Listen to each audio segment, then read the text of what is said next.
Vamos falar hoje aqui na aula 4. Nós estamos estudando então, irmãos, aquele livro que o Maurício até apresentou aqui semana passada, sobre os conflitos no lar e o posicionamento do pacificador diante dos conflitos no lar. Hoje é a aula 4, nós já trabalhamos aqui uma aula introdutória falando sobre as formas como nós reagimos aos conflitos. Nós vimos as três formas, a forma evasiva, a forma combativa, a forma do pacificador de lidar com as demandas e os conflitos e os problemas que surgem. Depois nós falamos sobre o coração do conflito. Nós falamos que os nossos ídolos, os ídolos do coração, são a causa principal do nosso conflito, daquilo que nos leva a brigarmos e a termos um problema nos nossos relacionamentos. E na semana passada, nosso irmão seminarista Maurício trabalhou aqui sobre, então, de modo mais específico, sobre o que o pacificador, como o pacificador ele age, como o pacificador trabalha nesses conflitos, dando início aqui a alguns pontos que nós vamos, então, começar a trabalhar a partir de hoje. E a primeira delas é a confissão. Então, o capítulo ele começa com uma nova história, com uma nova situação ali do casal, do Estevão e da Júlia. Na verdade, ele até muda o nome dos personagens, mas eu vou continuar com esses personagens aqui, porque não tem ninguém com esses nomes aqui na igreja, né? Aí, às vezes, tem algum nome, aí alguém fala, mas esse nome é o meu nome.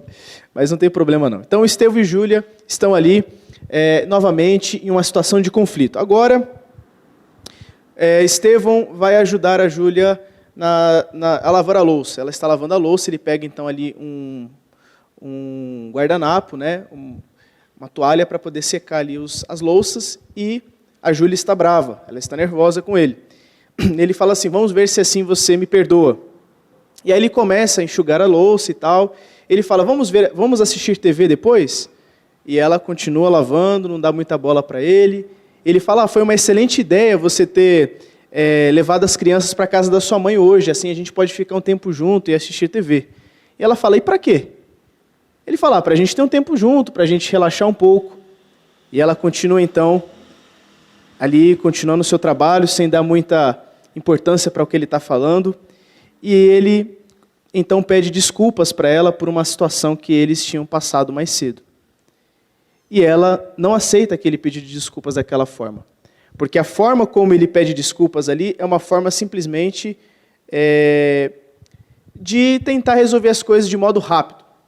Não teve um sentimento de perdão de fato. Ele não trouxe ali a demanda que ele tinha criado por causa da forma como ele falou com ela. Ela tinha queimado o bife, ele falou duro com ela, brigou com ela por causa daquilo.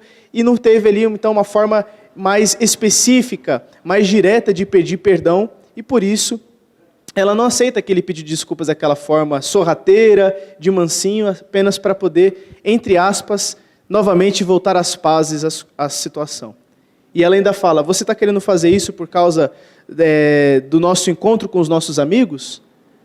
Ou seja, ele estava pedindo desculpas para que, entre aspas, eles estivessem numa boa, para depois se reunir com os seus amigos.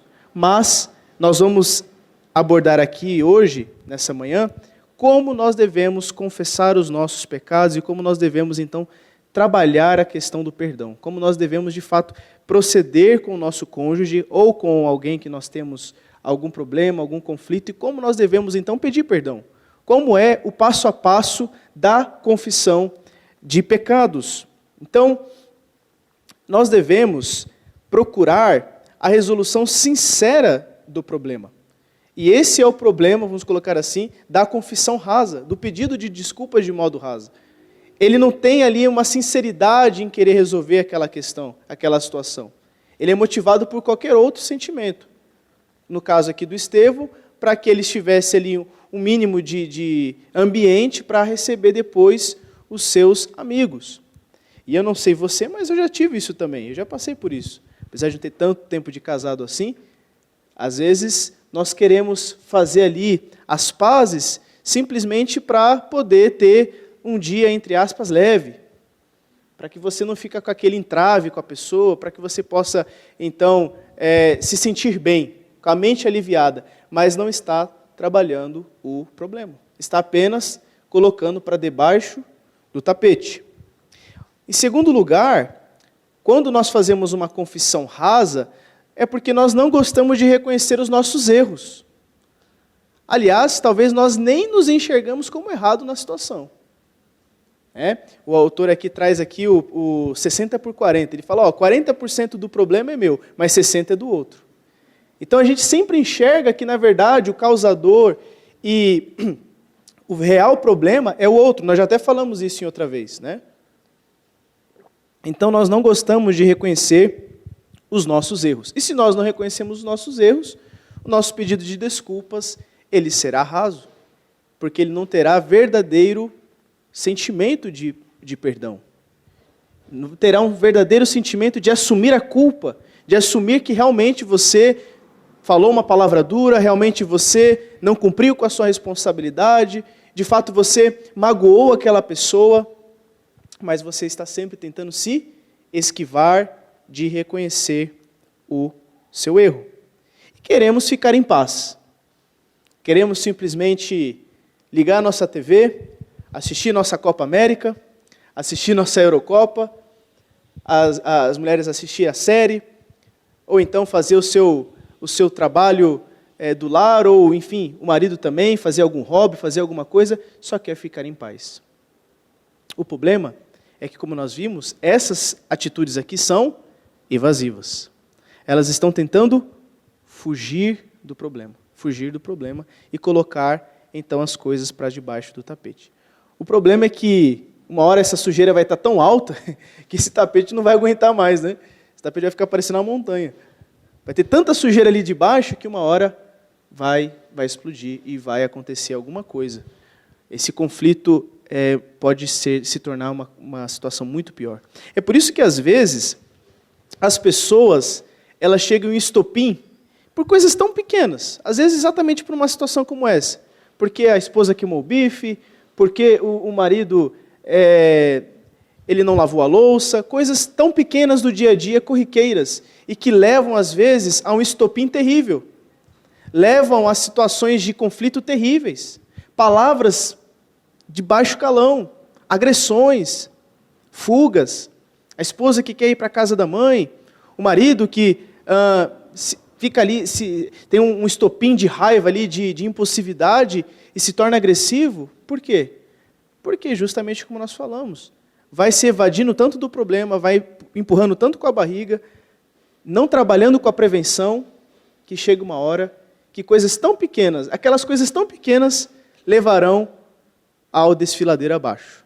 É como aquela cadeia de dominós, né? Você só faz assim com o primeiro dominó e quando você vai ver, tudo vem abaixo. Por quê?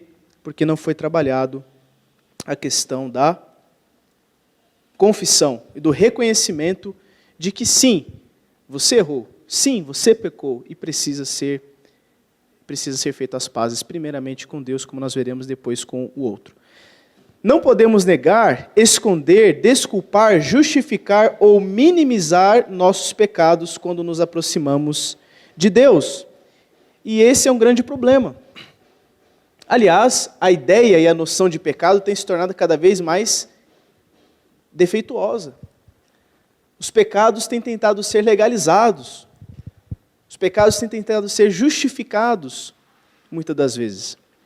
Quando nós vamos falar de pecado, nós temos a tendência de nos justificar, como foi falado aqui também já. No Éden, Adão se justificou. A mulher que tu me deste, a mulher que o Senhor me deu o fruto e eu comi. E por sua vez, a Eva falou, não, mas foi a serpente que me induziu ao erro. E nós sempre tentamos justificar os nossos erros. Mas também, olha só como você é como esposa, mas também olha só como foi a forma como você preparou o nosso almoço. E assim nós tentamos justificar as nossas palavras torpes, o nosso modo pecaminoso de agir. Mas as Escrituras não nos ensinam assim. As Escrituras não nos ensinam a tentar justificar por nós mesmos, com as nossas desculpas esfarrapadas, vamos colocar assim, diante de Deus. Nós lemos aqui Isaías, capítulo 1, verso 16 ao 18, e no 18 mesmo Deus fala assim: vinde, pois, e arrazoemos. Ainda que os vossos pecados sejam vermelhos como a escarlata, eles se tornarão brancos como a lã. Isto é, Deus fala, vamos entrar em um acordo, vamos colocar aqui em pratos limpos. Coloque para fora o que você fez. Confesse, reconheça o seu erro, reconheça que você pecou, reconheça que você errou. E assim, então, prossiga a sua caminhada rumo à santificação. Provérbios 28:13 diz: o que encobre as suas transgressões jamais prosperará. Isto é, o que encobre a sua maneira. Aquele que tenta, como a gente falou, colocar debaixo do tapete as suas transgressões, aquele que tenta levar a vida com as suas transgressões, sem confessá-la diante de Deus, jamais prosperará. O salmista, no Salmo 32, chega a dizer: bem-aventurado o homem cujos pecados são perdoados, cuja iniquidade é coberta, e ali é coberta de justificado. Por quê? Porque enquanto eu me calei, envelheceram os meus ossos. Ou seja, enquanto o salmista viveu uma vida de pecado, sem confessar, sem buscar arrependimento diante de Deus, sem buscar tratar aquele pecado, aquilo dentro dele foi consumindo ele. Foi arrasando dentro dele. É como se ele tivesse um câncer nos ossos que foi apodrecendo, foi definhando de dentro para fora. E é bem assim mesmo. Quando nós tentamos viver uma vida de pecado, quando nós não confessamos diante de Deus. E como esposo e as esposas, nós devemos entender isso nas nossas vidas. Se houver algum pecado não confessado, confesse diante de Deus. E é por isso que nós estamos aqui trabalhando esta temática. E pior que está tampando ali, né? Nem eu nem os irmãos conseguem ler. Deixa eu ver se eu consigo arrastar isso aqui. Ah, agora eu consegui. Então agora o nosso título é: quando um não quer, dois não brigam. Nós frequentemente contribuímos de alguma forma para o nosso problema de relacionamento. Seja por meio de nossas palavras, nossos pensamentos, nossos motivos, nossas atitudes e nossas ações, e nós veremos agora cada uma dessas. Ou seja, o que ele está dizendo aqui é que sim, nós temos culpa, nós temos parcela de culpa sim.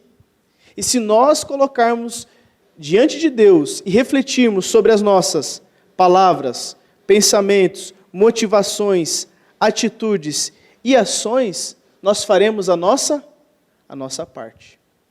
É por isso que certa vez eu ouvi, não sei se foi em algum livro, alguma coisa assim, em que nós devemos fazer a nossa parte para fazer a outra pessoa feliz.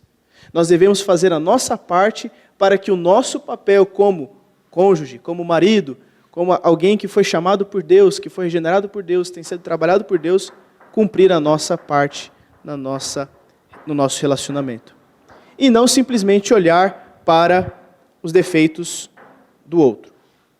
Então veja, processo de autoexame, pensar sobre as nossas palavras. E aí tem alguns textos que eu gostaria de trabalhar com os irmãos. Minha Bíblia acho que deixei aqui.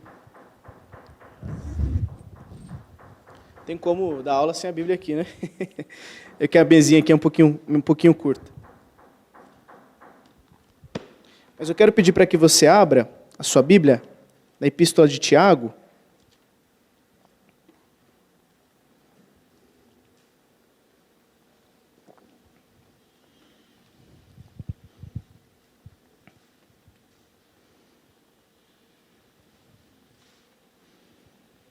Capítulo 1, verso 19.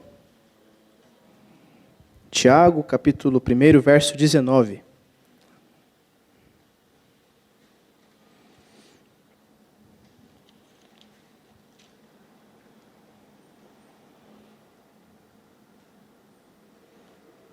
Eu acho que os irmãos não estavam ouvindo a aula, né? Perdão, irmãos, o microfone aqui estava fechado. Meu Deus, agora que eu vi. Então, Tiago 1,19 diz: sabei estas coisas, amados irmãos. Todo homem, pois, seja pronto para ouvir, tardio para falar, tardio para se irar. E agora o capítulo 3, um pouquinho à frente aí, diz: Meus irmãos, não vos torneis muitos de vós mestres, sabendo que havemos de receber maior juízo. Porque todos tropeçamos em muitas coisas. Se alguém não tropeça no falar, é perfeito varão, capaz de refrear também todo o corpo. Ora, se pomos freio na boca dos cavalos para nos obedecerem, também lhes dirigimos o corpo inteiro. Observai igualmente os navios, que sendo tão grandes e batidos de rijos ventos, por um pequeníssimo leme são dirigidos para onde queira o impulso do timoneiro. Assim também a língua, pequeno órgão, se gaba de grandes coisas. Vede como uma fagulha põe em brasa tão grande selva. Ora, a língua é fogo, é mundo de iniquidade. A língua está situada entre os membros de nosso corpo e contamina o corpo inteiro. E não só põe em chamas toda a carreira da existência humana, como também é posta ela mesma em chamas pelo inferno. Até aqui. Então, se você ler aí o capítulo 3, vão ainda ter mais ainda descrições do poder nocivo da língua. Então, o nosso falar, pensar sobre as nossas palavras, pensar sobre aquilo que tem saído das nossas bocas, daquilo que nós temos adjetivado às pessoas, nosso cônjuge, a maneira como nós falamos, e quando nós falamos também sobre gesto, né? A gente se comunica de muitas maneiras. Ninguém fala assim, eu te amo, ninguém fala assim, né? Essa expressão aqui é uma expressão de ira. Tá bom! Você fala assim, acabou. Amor, pega para mim, tá bom, tô levando, toda vez também, né? Você não xingou, mas isso aqui é agressão, não é? Então, cuidado com as nossas palavras. E principalmente aquilo que realmente sai mesmo, em forma verbal. E as Escrituras vão nos dizer o quê? Não saia da vossa boca a palavra torpe, mas antes aquela que edifica, aquela que traz graça para os que ouvem. Ou seja, é o processo do Evangelho de filtrar, de tirar fora o pecado e fazer com que nós sejamos transformados. E esse texto aqui, ele é incrível, e Provérbios também vai trabalhar isso, porque, de fato, a nossa língua, ela é terrível. Tem um livro, não sei se é do Paul Tripp, talvez Maurício conheça, possa confirmar, é Guerra de Palavras. Eu acho que é do Paul Tripp, é desses livros assim de aconselhamento, e é muito interessante. Ele fala, o que o ser humano mais faz no dia? Falar, né? Falar. Mesmo se morar sozinho, eu acho que deve falar sozinho, não é possível. Porque ninguém consegue ficar sem falar. A gente fala o tempo todo. A gente pega o ônibus, bom dia, boa tarde, boa noite, chega no trabalho, se comunica. Se tiver, então, um relacionamento conjugal, como é o que nós estamos lidando aqui, é o que a gente mais faz. Então, nós precisamos pensar e fazer um autoexame sobre as nossas palavras. Ele coloca aqui também, e a gente está trabalhando aqui novamente, quando um não quer, dois não brigam. Ou seja, se os dois pensarem nessas coisas, a tendência de diminuir o conflito, de mudar a forma de trabalhar o relacionamento será eficaz, né? E claro, irmãos, tudo isso que a gente tem falado aqui, no final ele cita isso, mas já é bom adiantar, não é receita de bolo, né? Eu sei que é ruim demais quando a gente ouve coisas como essa, a gente erra logo em seguida e fala, meu Deus, mas parece que eu não aprendo mesmo, né? Acabei de ouvir isso lá na igreja, mas a Bíblia fala justamente isso, é o processo de santificação. A gente não pode pensar que agora, ouvindo essas palavras aqui, com o estralar dos meus dedos, os irmãos viraram anjos agora, semi-anjos. Não, nós ainda estamos neste mundo. Mas é de fato verdade que se nós também, expostos a estas coisas, não começarmos a ter mudança no nosso falar, como nós vemos aqui nas nossas ações, se nós não tivermos algum efeito prático, sim, alguma coisa está errada também. É como disse aqui Tiago, não sendo como aquele homem constante e que está de frente de um espelho vendo o seu corpo e daqui a pouco sai dali e não se lembra mais como é que está. Ou seja, nós não podemos ser inconstantes também nestas coisas, né? Então examine também as suas ações, e a Bíblia trata demais disso. É bem verdade que nós não somos salvos pelas obras, não somos de jeito nenhum. Efésios 2, pela graça sois salvos, isso não vem de vós, é dom de Deus, não de obras para que ninguém se glorie. Porém, lá no verso 10, ele vai dizer assim, Contudo, nós fomos criados em Cristo Jesus para as boas obras que Deus preparou de antemão para que andássemos nela. Ou seja, existem ações, e essas ações elas são transformadas. Como têm sido as nossas atitudes? Como têm sido as nossas ações no nosso lar? Como tem sido a forma como a gente trabalha ali o dia a dia do nosso lar em termos de atitudes? As nossas motivações, a gente já até trabalhou isso aqui rapidamente. Qual tem sido a nossa motivação? E quando fala de motivação aqui, está estritamente relacionada com a questão dos ídolos do nosso coração. Qual era a motivação de Estevão ali naquela conversa, naquele pedido de desculpas raso em relação à sua esposa? A motivação era ter paz, ter a reunião em amigos. A motivação não era, nós precisamos resolver esse problema, minha esposa. Vamos parar de lavar essa louça aqui. Olha, eu falei duro com você, eu usei uma palavra torpe, eu usei um gesto agressivo. E, em primeiro lugar, eu ofendi a Deus, eu já pedi perdão a Deus, eu já confessei o meu pecado a Deus, eu quero agora resolver com você. Não simplesmente, se quiser desmarcar, desmarca o nosso problema, vamos ter um tempo mesmo de reflexão, mas nós precisamos resolver essa demanda. Assim como a criação dos filhos, né? Até a irmã perguntou naquele dia, não simplesmente para que eles sejam prósperos, para que eles sejam felizes, para que eles sejam bem-sucedidos, para que eles encham de orgulho os pais, e tudo isso até faz parte, mas principalmente para que eles sejam filhos da aliança, servos de Deus e pessoas que conhecem e temem o nome do Senhor. Então, uma vez que nós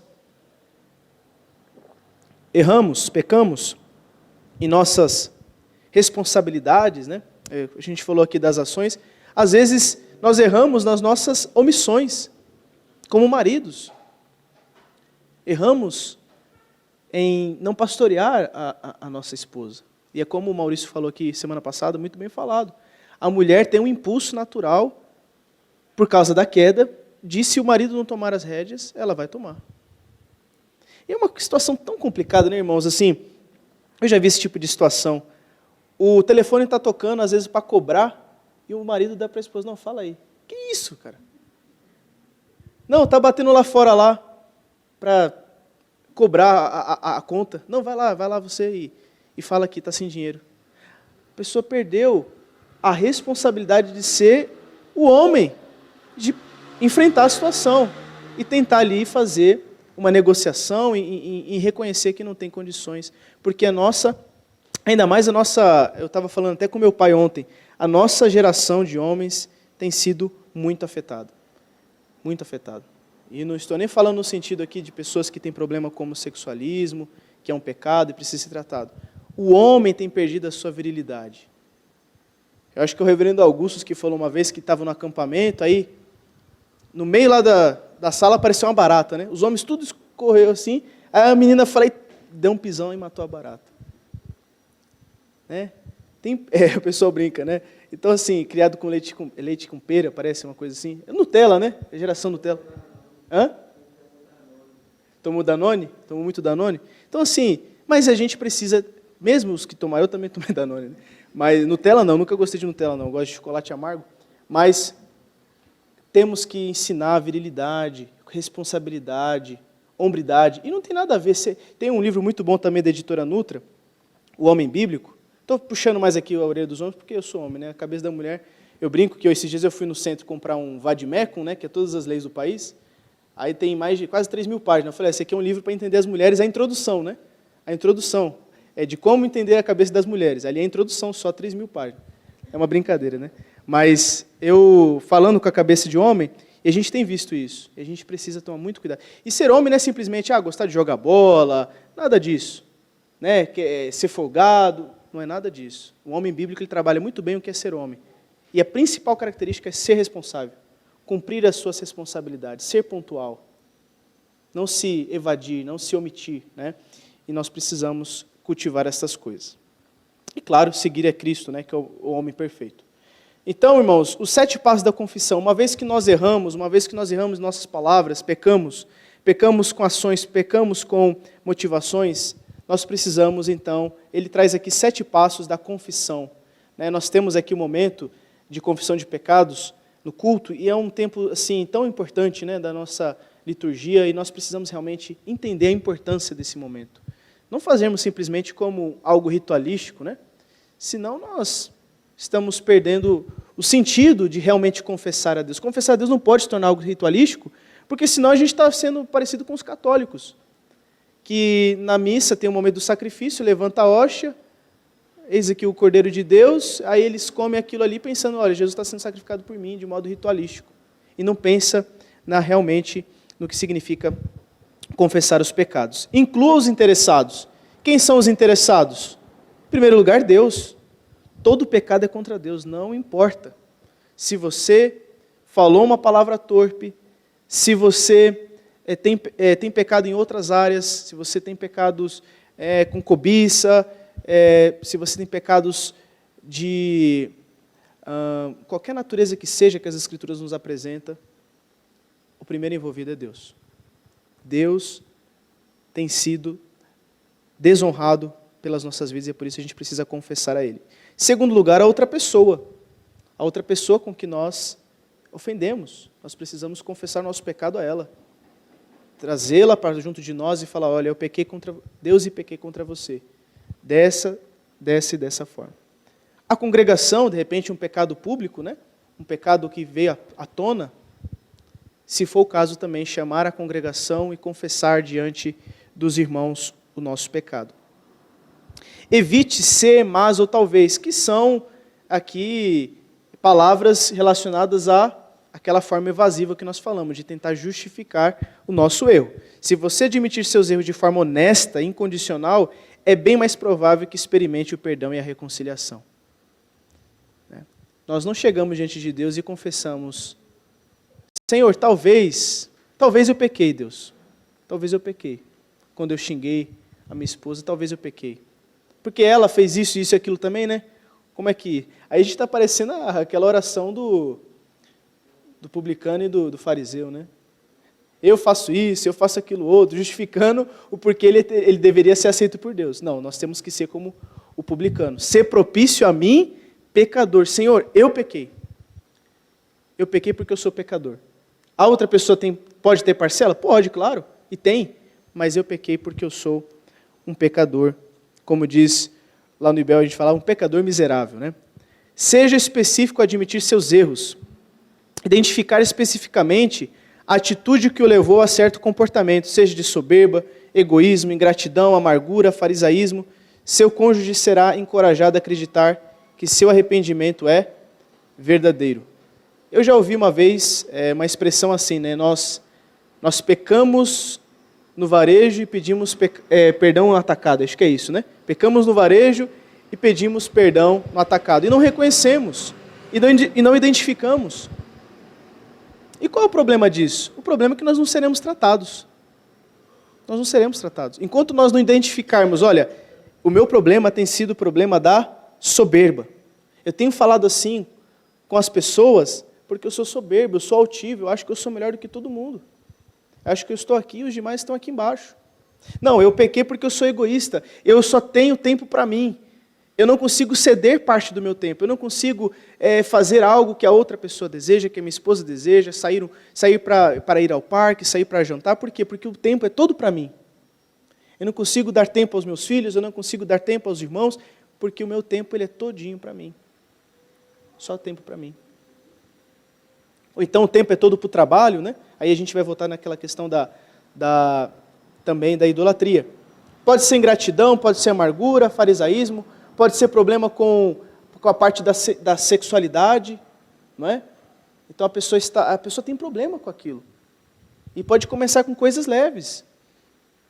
Pode começar com troca de elogios com alguém do trabalho, troca de elogios com uma pessoa que desperte interesse nela. Isso pode ir crescendo e pode ir crescendo quando vai ver, chegou no adultério. Então nós precisamos admitir os nossos pecados. Porque uma vez admitindo, nós inclusive teremos o diagnóstico para o qual nós tratamos. Já pensou você tem um problema na perna e você tratar os olhos, né? Você está com um problema na perna, você está com uma infecção na perna. E aí você vai no oftalmologista. Não tem nada a ver, né? Você precisa trabalhar especificamente aquela área. Peça desculpas. Eu entendo, então aí ele coloca aqui, né, uma forma, né, correta de pedir desculpas. Eu entendo porque você está frustrada comigo. Quebrei minha palavra outra vez e sei que isso deve fazer você sentir como se eu não me interessasse por você e por seus sentimentos. Peço desculpas. Pedir desculpas. Pedir desculpas aqui no sentido de, olha, eu reconheci o meu erro, eu reconheci a forma como eu lidei com você, errei dessa forma aqui, então eu peço que você me perdoe. E aí nós vamos para aquilo que as Escrituras nos ensinam, né? Perdoar. Perdoar. Paulo diz, sede, pois, imitadores de Deus. E como nós imitamos a Deus? Eu acho muito interessante esse texto. Se você puder abrir, Efésios capítulo 5.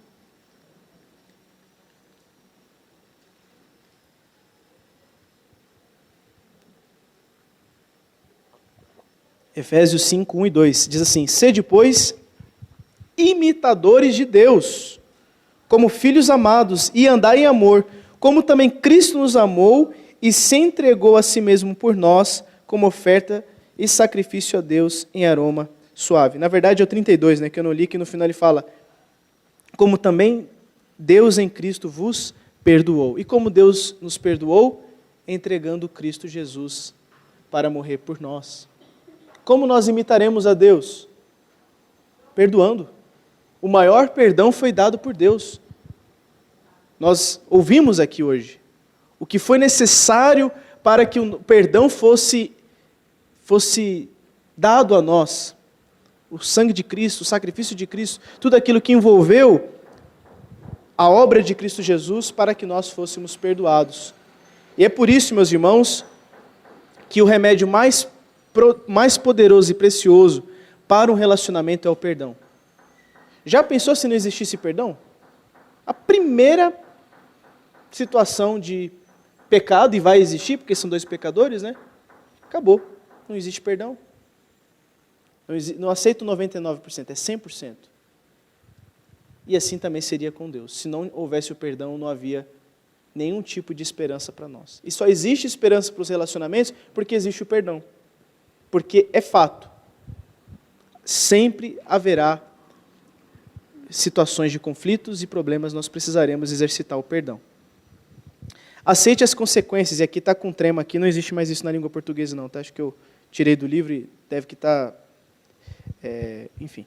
Quanto mais você se comprometer com a restituição e o reparo dos danos causados, mais provável será que seu cônjuge aceite a confissão como sincera e que se reconcilie com você. Aceitar as consequências. Isso aqui uma vez eu ouvi, acho que foi até do reverendo Sérgio lá em Santa Amaro, que uma vez ele falou sobre o perdão, e ele falou, olha, Deus nos perdoa. Deus nos perdoa através do sacrifício de Cristo. Mas existem consequências. Existem consequências. E nós devemos estar preparados para essas consequências. E, se possível for, reparar o dano. Eu acho que é o reverendo Augusto também que fala que ele, quando era jovem, teve uma juventude meio complicada, meio conturbada, né? E aí ele disse que certa vez ele e os colegas fizeram mal para uma pessoa, e depois de convertido ele foi lá e restituiu aquela pessoa, porque ele entendeu que ele deveria restituir aquele mal que ele havia feito. Foi o que o publicano Zaqueu fez, não foi? Ele diz, olha, se alguém defraudei, eu vou devolver, vou distribuir aos pobres. Por quê? Porque ele tinha defraudado. Os publicanos retinham parte dos impostos para si. Então ele falou, olha, quem eu defraudei, eu vou devolver mais ainda do que eu roubei. Nós precisamos aceitar as consequências e, se possível for, corrigir, reparar os danos que nós causamos. Em sexto lugar, mudar o comportamento. Porque de nada adianta, né? Nós lemos Provérbios, o que confessa e deixa, o que confessa, reconhece, repara, conversa, corrige e muda de atitude. Muda de atitude. Se confessarmos nossos pecados, Ele é fiel e justo para nos perdoar os pecados e nos purificar de toda injustiça. Mas essa mudança, ela vem justamente de Deus, por causa do processo de santificação. É Deus que nos promete que nós venceremos naquelas áreas que nós temos falhado. Não é simplesmente porque nós, como nós falamos aqui, por um estralo de dedos, num passe de mágica, nós seremos mudados. Mas o processo de santificação que o Senhor tem dispensado a nós, irá trazer remédio. E quer um remédio mais poderoso do que esse que nós estamos falando, do relacionamento? Porque se não tivesse casamento, se não tivesse igreja, se não tivesse trabalho, se não tivesse relacionamentos, como é que a gente iria exercitar tudo isso, né? Se numa demanda como nós acabamos de ver aqui, que eles tiveram ali aquele problema, se isso não acontecesse na vida deles, e expusesse para fora o que estava lá dentro, não teria como tratar. Então, até graças a Deus por isso, porque através dessas situações nós podemos enxergar os nossos erros e então melhorá-los.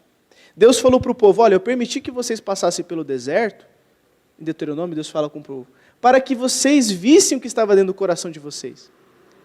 Se guardariam ou não os meus mandamentos. Ou seja, foi ali no calor do deserto, entre o sol quente, a areia pelando, sem carne, sem pão, sem água, que aí vai revelar o coração do povo de Deus. Né? Então, pois não, pode falar, minha irmã. Vamos falar de mudança de atitude, né? Vou dar um exemplo aqui do meu casamento. Não é muito fácil. Ribeiro, agora pronto. Não é muito. Ainda bem que minha esposa não está aqui, fala aí. Porque, assim, coisa simples, né? Que começa a implicar.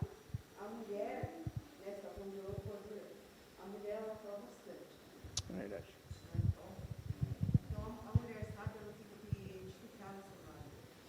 Quando eu falo aqui, eu deixo a toalha molhada em cima da cama, e ele não fecha nada molhado. Por exemplo, está com um creme, ele não fecha. Aí eu comecei a pensar, falei, poxa, ela é mais desinteligente. Ela sempre fala, né? A brincadeira, eu pensei, poxa, mas eu deixo a toalha molhada. Você tem que começar a pensar. Então, agora, tudo que eu vou falar no começo, que eu falo no começo, assim, eu falo amor. Que aí já te dá um parto. Sim. O amor, ó, creme, aí eu fecho. Eu mesmo fecho. Eu falo, por que você não fechou? Então, isso começa a dar uma diferença no seu casamento. É verdade. Porque são duas pessoas pecadoras no mesmo lugar. Né? Exato. Então, com o tempo, o que você resolve no começo, já vai se transformando num problema. Exato. E esse problema ele tem que ser eliminado porque a aliança que eu fiz com ele é uma aliança também que eu fiz com o Senhor. Sim. No casamento. Exato. Não foi só eu e ele falando assim, nós falamos assim diante do Senhor. Né? Nós não devemos esquecer isso no casamento. Com certeza. E foi bem falado, né? Aquela questão que a gente falou do modo como falar as coisas, né? Eu não sei por que fez esse barulho não, irmãos. Acho que eu coloquei alguma coisa aqui. Como é que tira esse negócio aqui? Misericórdia. É de Deus não é esse negócio aqui não, né? Melhorou, graças a Deus. Do nada esse barulho aqui. Será que eu abri o áudio aqui? Meu Deus. Mas enfim. A forma como a gente fala as coisas, né? Já pensou se numa situação dessa você chega já, ou ele, né? Gritando, falando, acusando, por causa justamente disso que a gente está falando. É a questão de acharmos que a gente está aqui, que a gente não erra, nunca deixamos uma toalha em cima. Uma vez eu estava conversando com a professora Raquel, lá do seminário, e eu tenho, assim, o meu problema, e é interessante, porque eu fiz uns testes lá com ela, lá, e eu falei, professora, está quase lendo a minha mão aqui, né? Porque apareceu tudo lá nos testes, né? E aí, a intransigência, eu sou um intransigente, então se eu deixei o copo aqui, ele tem que ficar aqui. Eu fui criado assim, muito disciplinado, né? Muito organizado as coisas. Minha mãe colocava assim as camisetas, e aí eu queria azul, né? Eu não queria a primeira que estava lá. Eu pegava azul e bagunçava tudo. Pronto, aí, né, já vinha daquele jeito. Então eu sou muito intransigente. Só que eu também erro. Apesar de ser intransigente, eu também erro. Né? Por exemplo, com horário. Eu moro longe. Eu gasto às vezes 1h30 para chegar aqui. Eu costumo chegar, pelo menos, eu cheguei 8:55, mas os irmãos não sabem como que me corrói se eu tiver 9:03 andando no ônibus. É uma coisa assim terrível.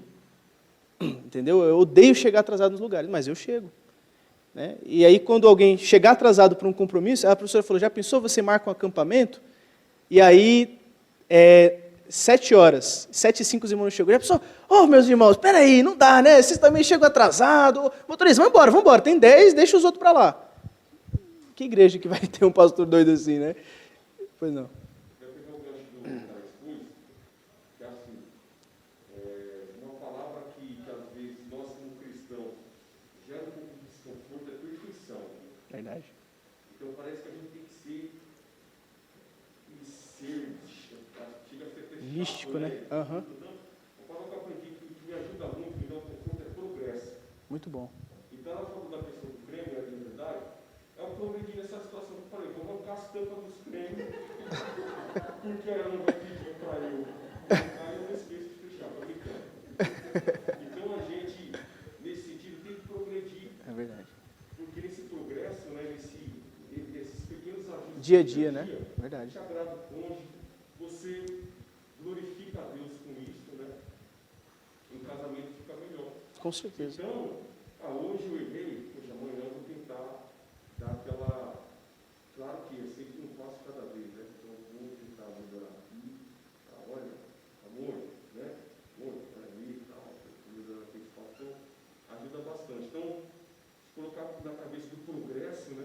Então acho que dá um pouco mais de alívio. Com certeza. As pequenas vitórias, né, que a gente precisa ir contabilizando. E assim vamos mudando o nosso comportamento, né? E por último, peça perdão, mas dê tempo. Eu acho que talvez isso aqui é um pouco mais difícil para as mulheres, não sei, né? Nós somos mais racionais. Eu, pelo menos, não tenho muito problema com essa questão de resolveu, está resolvido. Mas, trazendo agora, né, os irmãos trouxeram o exemplo, na minha casa, geralmente, a minha esposa ela demora mais para processar. Ela demora mais, tem que deixa de canto, depois as coisas vão se aprumando. Então, seu objetivo não deve ser simplesmente encontrar alívio, como a gente falou, né, no início, que é até a historinha lá, mas sim ser ajudado a descobrir áreas em que você ainda precisa mudar e ajudar o seu cônjuge a lidar com quaisquer empecilhos que estejam impedindo ele ou ela de experimentar a liberdade do perdão. Então, a questão não é simplesmente o alívio, mas é descobrir as áreas que você ainda precisa mudar, tratar e assim continuar, prosseguir, né, como ele falou, em progresso. Mas temos que dar tempo. O problema dele é que ele queria ali corrigir rapidinho ali, poxa vida, né, tinha um compromisso com os amigos, é tão ruim. Estava errado. Desmarca. Né, desmarca o compromisso, dê tempo para que seja então corrigido. Irmãos, nós chegamos à conclusão, temos umas perguntas aqui no final. Posso até mandar para os irmãos depois esses slides aqui? No final tem umas perguntas para o crescimento que ele coloca. Mas a conclusão é, o seu foco deve ser agradar a Deus e ministrar, vou tirar o irmão Daniel, o irmão aqui, é isso, ao seu cônjuge. Faça todo o esforço possível para reparar qualquer dano que você tenha causado e para mudar seu comportamento futuro. Se fizer isso, você estará no caminho mais rápido, agora deixa eu tirar aqui, para a paz e a reconciliação genuína. Aí tem umas perguntas aqui que a gente até foi trabalhando durante a aula, em que ele coloca assim, na situação atual, durante a sua conversa com outras pessoas, ou sobre elas, você foi culpado de qualquer um destes modos de falar? Se a resposta for sim, descreva o que você disse. É uma autoanálise, né? Palavras imprudentes, murmúrio, reclamação, falsidade, fofoca, calúnia, palavras ofensivas e por aí vai. Você é culpado de ter cometido qualquer um dos pecados nessa situação? Ira descontrolada, amargura, vingança, pensamentos maus, imoralidade sexual, uso de drogas, o álcool. Ele coloca uma lista aí, né? Preguiça, postura defensiva, justificar suas ações, enfim, todas essas coisas que são pecados e que precisam ser confessados a Deus e que afeta diretamente o cônjuge. Porque não tem como, irmãos, quanto mais longe estivermos de Deus, mais problema nós teremos nos conflitos. Quando o marido não está aqui diante de Deus, em oração, buscando santificação, se o nosso relacionamento na vertical não estiver bem, na horizontal será lastimoso. É por isso que é amar a Deus em primeiro lugar e depois ao próximo. Não é ao próximo e a Deus. É a Deus e depois as pessoas. E aí ele coloca aqui várias situações e no final ele fala, registre todas essas coisas e ore diante de Deus buscando perdão e transformação. Que atitude boa é essa, né? Você escrever, você ter ciência daquilo, você fazer uma análise, conversar com o seu cônjuge. Querido, qual é a área que você acha que eu preciso melhorar? Qual tem sido, assim, na sua análise, a área mais difícil no nosso relacionamento? Qual tem sido, dessa lista aqui, o que você acha que eu tenho errado com você? E ela vai te dar um diagnóstico. E tudo isso, claro, diante de Deus. Orar por isso. Buscar santificação na palavra e oração. Colocar diante de Deus todas essas coisas em oração, porque com certeza o perdão nós temos do Senhor. Né? Geralmente é um costume antigo das igrejas reformadas, depois da oração de confissão, declarar o perdão. Deus, ele declara o perdão em sua palavra. O perdão de Deus em sua palavra é claro.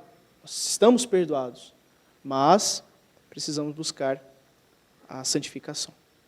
Que Deus os abençoe, que o Senhor aplique essa palavra no coração dos meus irmãos. Não sei se tem mais algum comentário, uma pergunta, pode ficar à vontade. Não sei se aqui os irmãos colocaram também. Deixa eu ver aqui. Ah, sim, estava sem áudio, agora tem áudio. Está ótimo. Desculpa aí, irmão. Alguma pergunta? Contribuição? Não? Então nós vamos encerrar com uma palavra de oração.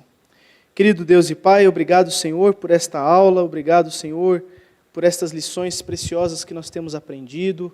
Que a coloquemos em prática, Senhor, no nosso relacionamento, no nosso casamento, porque, ó Deus, é tão triste quando nós vemos tantos casais, tantos casamentos sendo desfeitos, ó Pai, justamente porque não tem trabalhado com a prevenção, ó Pai. Que nós, munidos dessas ferramentas, trabalhemos com a prevenção, tratemos os nossos pecados, confessemos diante do Senhor, ó Pai, aquilo que nós temos pecado contra o Senhor, confessemos ao nosso cônjuge e às pessoas que nós temos falhado e pecado, e assim, ó Pai, encontrar o consolo do perdão, mas também encontrar a esperança de transformação. Assim nós queremos te agradecer por este momento aqui, em comunhão com os irmãos, nos leve agora em paz para os nossos lares e nos abençoe nesse dia que é chamado Dia do Senhor. Assim nós queremos te agradecer, em nome de Jesus. Amém. Deus abençoe, meus irmãos.